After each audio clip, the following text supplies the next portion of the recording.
As someone who knows this UVA football team maybe as good as anyone, Brennan Armstrong had some comments on one defensive group in particular he has his eyes on. You are Locked On Wolfpack, your daily podcast on the NC State Wolfpack, part of the Locked On Podcast Network, your team every day.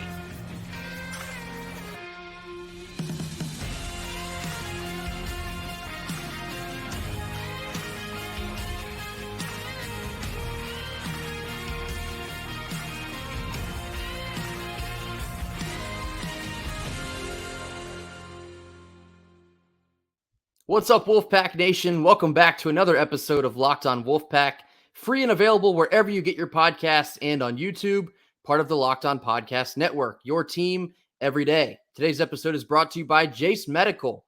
Empower yourself when you purchase a Jase case, providing you with a personal supply of 5 antibiotics that treat over 50 infections. Get yours today at jasemedical.com. That's JASE medical.com. Happy Thursday to all. As always, I'm Grayson Boone. Joining me is former Wolfpack defensive tackle Kenton Gibbs. And speaking of defensive tackles, we're going to be talking about the UVA defense mainly today. And I want to start here with some comments from Brennan Armstrong, NC State's QB1 here in 2023. He had some comments to the media on Tuesday about a very particular defensive group in Virginia he's looking forward to facing, and that is their defensive line. He said the UVA defensive line has a great motor. They're probably the strong point of the defense, which we both agree with. We said this on air before jumping on air here, but he said he's very excited to match up with them, and he's sure that they are ready to see him on the other side of the ball as well. So we're going to highlight some of their main features of the defense, and I'll start here before I kick it to you, Kenton. I have my eye defensive end Cam Butler. Now, Cam Butler is a freak, and it's almost astounding that he plays for Virginia because the skill set he possesses could play virtually anywhere. He is one of the top defensive ends, probably in the ACC, and he is on pace for a monster season up in Charlottesville. Yeah, he surely is. And here's the thing that I find so interesting about Cam. He is a guy that he can play all over the place. Like, right. He's listed as a defensive end. He plays defensive tackle. You name it, he can do it. He's done it at a high level. And the one thing that I wanted to talk about yesterday that I said, UVA does things well in very niche situations and environments. One of those niche situations and environments is 3rd and long when they get to put in their speed package, because that speed package includes Chico Bennett, who I believe led the ACC in sacks last year, Cam Butler, who, again, is a dude on multiple levels. And you've got, multiple players in there that they've shown it. They've shown at a high level they can do it. They can absolutely get home. And so with that being said, I'd be lying to you if I said, hey, this defensive line does not give me pause and worry at all, because our offensive line has struggled at times. So there's definitely a little bit of concern there. The good news is this is not just the strength of their defense. This is the strength of their team. There is nothing else that I would say is even close to this level that they have on the defensive line, because they have multiple guys that I believe, I'm not going to say I would expect to have long-lasting NFL careers, but they have multiple guys. I wouldn't be surprised if I looked up and I'm like, oh, man, he's vested. For those of you who don't know, vested in the NFL means you play 3 years or longer. So they have multiple guys. I'd be like, yeah, it makes sense. It makes sense if Chico Bennett and Cam Butler made it that far. So, yeah. And I've talked about it multiple times. The guy that I'm looking out for, Chico, he's a dude. He's a bad man off that edge. He, again, one of the leaders in sacks in the ACC, if not the leader outright last year in the ACC. He can do it all. He's a big, strong, long guy that's lanky. He's wiry. He's got some bend to him. He's got some twitch to him. He uses his hands well. I mean, the only saving grace for a lot of tackles this year has been that he's battled some injury situations so far. If Chico is healthy, watch out.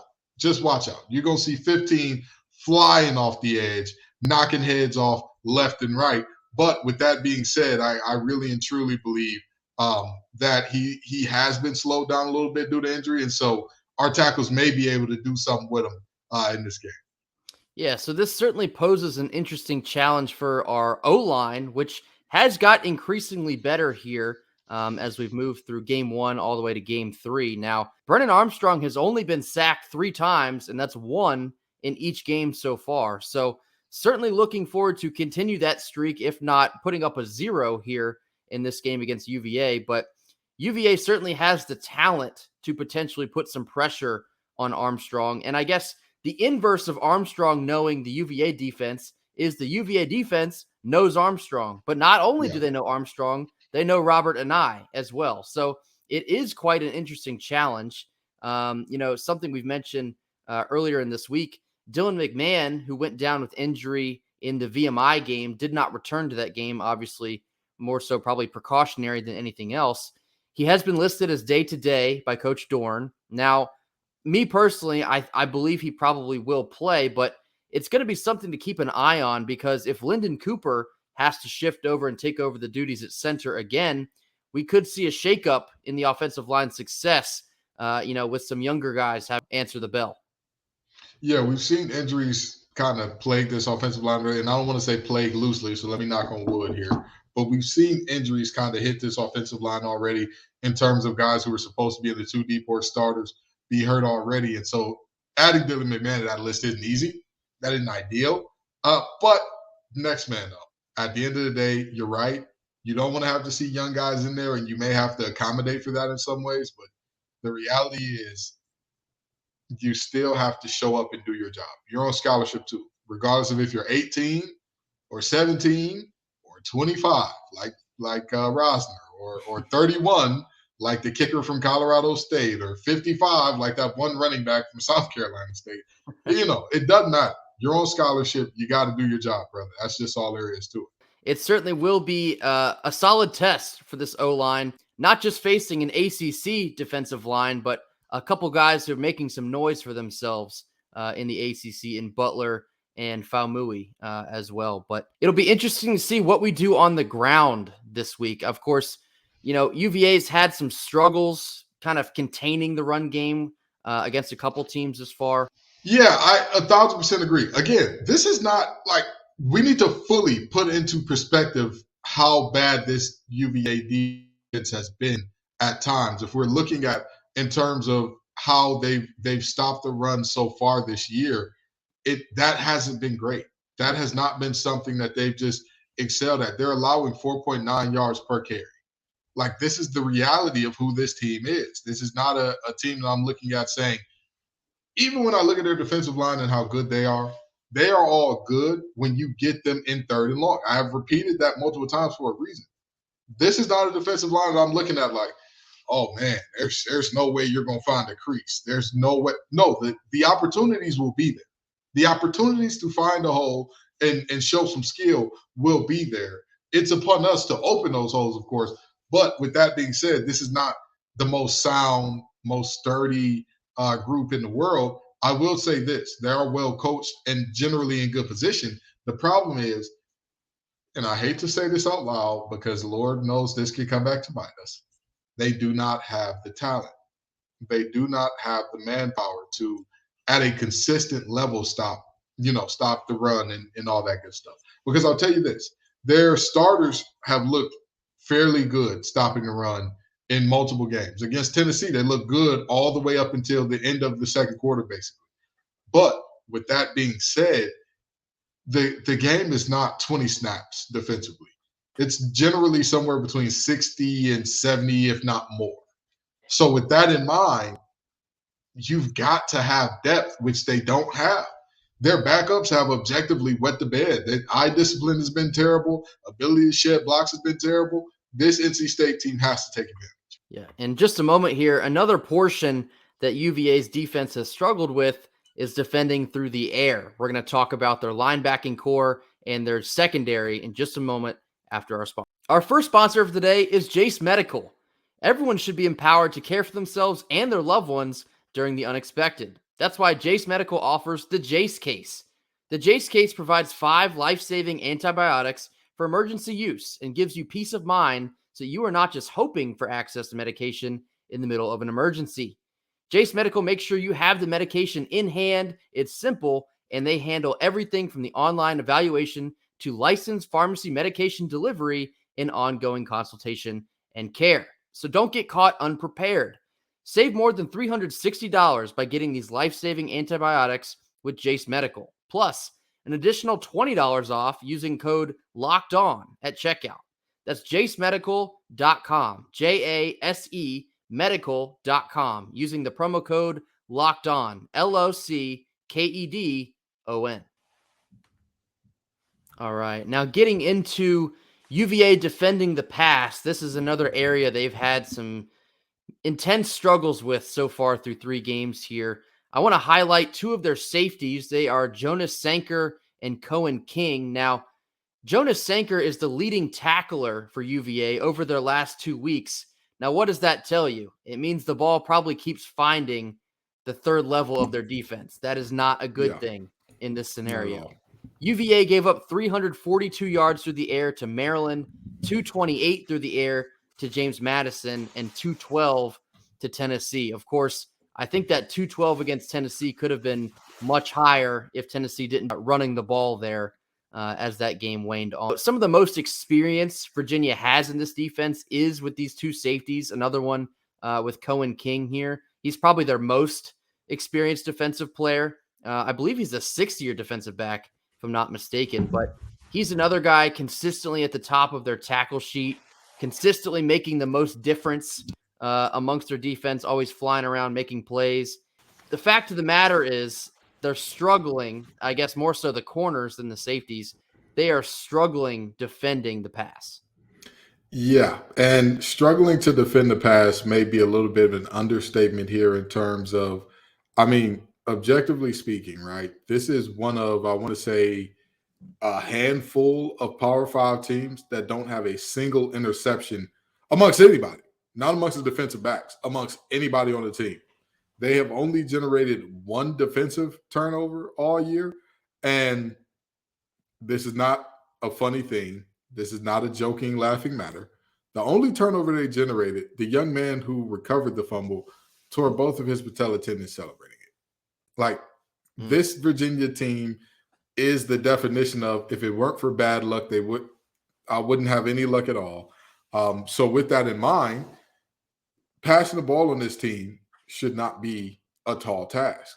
That should not be, I didn't know which Tagovailoa was out there with Talia at Maryland, just seemingly throwing dimes all over the field. But it's easy to throw those dimes when the passing windows are, big enough to drive a Mack truck through it. The reality is very simple. This defense needs to be on the field a lot for them to wear down. When you wear them down, there will be obvious busts. When they have to bring in depth, they do not have good depth. They just don't. And that's where you really start to see things kind of turn around. Now, the problem is this for NC State. You have to make them get into that depth. You have to sustain drives to get into that depth. And I say that's a problem, although NC State leads the conference. We lead the conference in time of possession. So I want you to think about that for a second. We hold on to the ball better than anybody. So with that being said, if we can do that against this team, we can keep that up against this Virginia team, everything will be just fine. Everything will be just fine. But if we're going 3 and out, or if we're turning the ball over, or Brennan's making terrible reads, we're holding it like a loaf of bread, getting it punched out, it's going to be a long Friday evening. Cohen King, I had this in my notes and forgot to mention it. Cohen King has been a safety, but actually made the switch to corner this year, which I think that highlights a little bit of the lack of depth they've experienced at corner, and they needed King to basically make the switch. But, kind of connecting to what we just said a couple minutes ago, this defense still knows Brennan Armstrong. They know most of his tendencies. And one of the more interesting matchups, we'll talk about this in a couple minutes from now, but I'll kind of get you ahead of pace here. It's going to be how their secondary fares against Brennan throwing the ball, because we've seen a much more concerted effort to throw from Robert and I so far than run. So depending on how much success we have on the ground, I wouldn't have a massive shift here. So it's going to be interesting how Brennan analyzes what he's seeing from the UVA defense, as he did for so many years in practice, and what he's able to pick apart with his new wide receiving core at NC State. Yeah, 1,000%, 1,000%. And the questions about these teams, or the question about this UVA team and their secondary, and whether or not we'll be able to find passing lanes that are going to be open, is one of, are we actually going to be determined and locked in? Because again, I would not say that our receiving room, our pass catchers as a whole, are world beaters by any means. With all due respect, we've talked about the guys who are absolutely dudes for UVA so far. The rest are, you've got a couple guys who probably should not be on the field at a Power 5 school. And then you got a few guys that they try really, really hard. James Jackson, linebacker, being one of them. He's a guy that maximizes his potential. You don't look at him and say, oh, man, he's loafing. He's not really fighting and scrapping to get near the ball. He's a guy, he's going to give you everything he's got. Now, the problem is everything he got is not as much. It's like Peyton Wilson, if he had the super soldier serum sucked out of him. Like he's a hard worker. He's generally where he's supposed to be, but at some point in time, rubber has to meet road, and you've got to carry a tight end vertical. Can he do it? I don't think so. Yeah, getting into this linebacking core, the two names I have written down were James Jackson and Stevie Bracey. These have been two of their most productive linebackers of their group so far this year. But again, with all due respect here, they just seem kind of pedestrian to what we're used to, I guess, especially on NC State's linebacking group as well. I'd have to imagine that our offense is seeing a stiffer competition in linebacking than we will see against UVA. So I believe that right there will be advantage NC State. And something you've alluded to, Kenton, I'm kind of getting a weird parallel to the Boston College game last year. I think UVA sort of maybe demonstrates some similar characteristics, and we're certainly hoping for the complete opposite outcome of how that turned out for NC State. This is another game, and we mentioned this yesterday. It's such a play with your food type game. This is a game NC State has the advantage in seemingly every category. Probably even the defensive line, I would take our guys over theirs. But this is a game, it's on the road. It's a Friday night. It's an emotional return for Brennan and some of our coaching staff. We cannot afford to let this game get away from us. And in saying that, I would like to see more aggression from our offense than we've even seen after 3 games here. I know the Dave Dorn recipe, is a lot of folks kind of moan and groan about, is getting a lead and then calling off the dogs, so to speak, and conserving that lead. I want to see pedal to the floor in this game, because this is still an offense that's trying to establish an identity. I don't want to see them reel back after potentially getting a lead in the second, third, maybe even fourth quarter. I want to see all systems go. Show us what you got continually, because they're still trying to grow moving forward as we get further into ACC play. This is a team that we should be able to handle on both sides of the ball. So use this as further experience, getting more live reps, kind of like a lot of what we spoke about last week with VMI. Use this to our advantage to get more experience and put rubber to the road. Absolutely. And this is also a UVA team that can score in bunches when they actually turn it on. Right. For example, multiple times this year, they've had back-to-back scoring drives against James Madison to end the first half. They went on an 8-yard, 86-yard drive. And then to start the second half, a one-play big shot on a wheel route from Anthony Calandra to Kobe Pace. And then after that, they forced a turnover, or actually got a turnover in downs, and then scored another touchdown. So that's the reality of who this team is. If you want to go to the Maryland game, they did a very similar thing where all of a sudden you looked up and UVA had a 14-0 lead after their first, 2 or 3 drives. This is a team that can score in a hurry and in bunches if you play with them. If you play with them, that's easy for them to do. They can rattle that off. Can they sustain that level? No. But can they get out in front of you? Can they string together multiple good drives? Those guys are on scholarships too. We know that we've said every bad thing about these young men. We've called them everything except good Christians on this show. But that's just the reality of what that team is for the most part. And if we play around, if we muck around, it could end up like Boston College. It very well could. What are the parallels to Boston College? A team that's down on their luck, very bad team, coming in with a young upstart quarterback. All of a sudden, a defense that people look at and like, oh, they're bad. But if you look closely enough, defensive line is pretty good. They get the job done. All the other levels a little shaky, but everybody knows the front end can affect the back end. And then next thing you know, you look up, you look at the scoreboard and say, wait a minute, are they leading? We can't have that this time. Can't have it at all. Very similarly to what we spoke about coming into that UConn game, the opener, NC State will need to come in and immediately take the wind out of the sails for Virginia. Get off the bus and show them we mean business, because this is a game, if you let them linger, if you let the crowd stay in this game, they have enough talent to make us sweat over it. I still don't think they can ultimately beat us, but they can certainly make us sweat if we allow them the opportunity. It's going to be very important we come in focused, we come in tactical, we cannot afford to beat ourselves, and we can't fall asleep at the wheel either. It has to be all systems go all night long and simply handle business on the road. In just a moment here, we're going to talk about some key matchups we're expecting to see after another quick word from our sponsors. Our second sponsor of the day is FanDuel. Snap into action this NFL season with FanDuel, America's #1 sportsbook. Right now, new customers can get $200 back in bonus bets guaranteed when you place a $5 bet. Yes, that's right. $200 back in bonus bets, win or lose.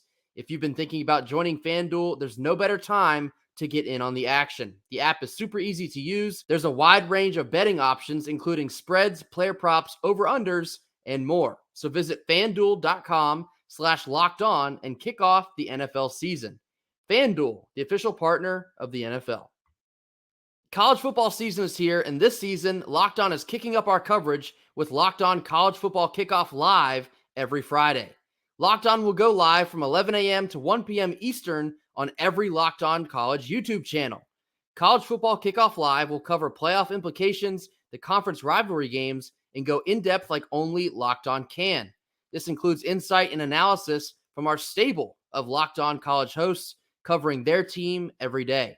Find Locked On College Football Kickoff Live every Friday from 11 a.m. to 1 p.m. Eastern on any Locked On College YouTube channel. You won't want to miss it, especially because our very own Kenton Gibbs is a part of the national panel. So be sure to check out Kenton on Locked On College Football Kickoff Live every Friday from 11 a.m. to 1 p.m. Eastern. Now, rounding out this episode here on Thursday, let's get into some of these key matchups of what we're looking forward to seeing the most in this UVA game on Friday night. Kenton, I'll let you kick this off. What is the key matchup you are most looking forward to seeing? Be it Dylan Man, be it Lyndon Cooper, don't care. I need to see the interior offensive linemen dominate. I don't want to see win. I want to see dominate. Let me tell you why. The reality of this Virginia defense is very simple. If you let them pin their ears back, they will look good. If you let that defensive line get into that mode where they can send in that speed package where they got 3 to 4 guys, the heaviest one being about 260, 270 out there, if you let that package come on the field a lot, it's going to be a party in the backfield. However, if we can run the ball and sustain that, well, it's going to be mighty quiet. It's going to be a real long night in Charlottesville. So the equation is simple. Dave Doeren can be as conservative as he wants to be if we can run the ball effectively. I think that's the biggest thing that most fans don't get with the whole like, oh, Dave always is going conservative. If we could run the ball, it wouldn't matter. But the problem is we can't. So I'm looking at you, interior offensive line. You all have to not just be good, not just stalemate, change the math, climb to the second level, establish the run game early and often. For me, I anticipate it probably will be Kevin Concepcion, but I want to see KC versus Cohen King. I think that'll be a very interesting matchup. I anticipate that King will be placed on our wide receiver 1, which more than likely will be Concepcion. But in the event that it could be Rosner, that's a massive advantage NC State with the height there. Cohen King is only 6 foot, so Rosner's got 4 to 5 inches on him. If that becomes the case. But regardless, King being UVA's most experienced player in the secondary And Concepcion being just a freshman, but, showing a lot of promise in being just a freshman, I think that would be a very intriguing matchup for Brennan to try and pick apart in this UVA secondary. Yeah, for sure. And, to be quite honest, we have mismatches all over the place. They don't have a single linebacker that I think, a linebacker or safety, that I think is a good matchup for Juice Vereen. Not one. Not one. They don't have a single guy back there that I look at and say, hey, that guy against Chris Tootle, give me that guy. Not one. Despite the fact that, I'm about to put out an APB or a Bolo or something for Chris Tootle. I don't know Where what's is going Chris on. Tootle? I don't know what's going on, but Anae, whatever he said, he's sorry. The man apologized. Let it go. No, but seriously, there are multiple matchups like that. Rosner's another guy. Who's the guy? Dakari Collins, 6'4", and can run a little bit. Who's the guy that's going to make that happen? And Keon Lassane, same deal, right? Like, we have multiple players across the board. Julian Gray, the lightning bolt that he is. Who are the guys that you look at in UVA secondary that you can say, hey, one for one, I feel comfortable, or I am scared if I'm NC State that guy is going to put our guy in a straitjacket all game. I really don't think that there's such a thing. Yeah, you mentioned Juice Vereen. I've kind of been holding on to the idea that this could be a monster breakout game for Juice because, like you just said, I don't think they have anybody that's going to be able to handle Juice when he's on the loose, so to speak. So I think Brennan Armstrong could very quickly find a favorite target here in this game in particular in Juice Vereen, because if what we saw he was able to do against Notre Dame, UVA, I mean, they don't have the dogs to run with the Juice Vereen. I'll leave it there. Yeah. So I think Juice will certainly be a guy to keep an eye on as well. But regardless, just like you said, there are mismatches all over the field, and most of which, maybe if not all of them, are in favor of NC State. So certainly looking forward to how those are exploited up in Charlottesville on Friday night. That'll do it for us here on Thursday. As always, thank you so much for tuning in with us. Make sure you hit that like button, mash that subscribe button, and drop your comments in the comment box before you head out the door. We will be back with you tomorrow on Friday with some Kenton's Keys as well as final game predictions. And as always, Fan Friday, answering or responding to some of our favorite comments of the week. So until then, we'll see you tomorrow. Go Pack. Go Pack.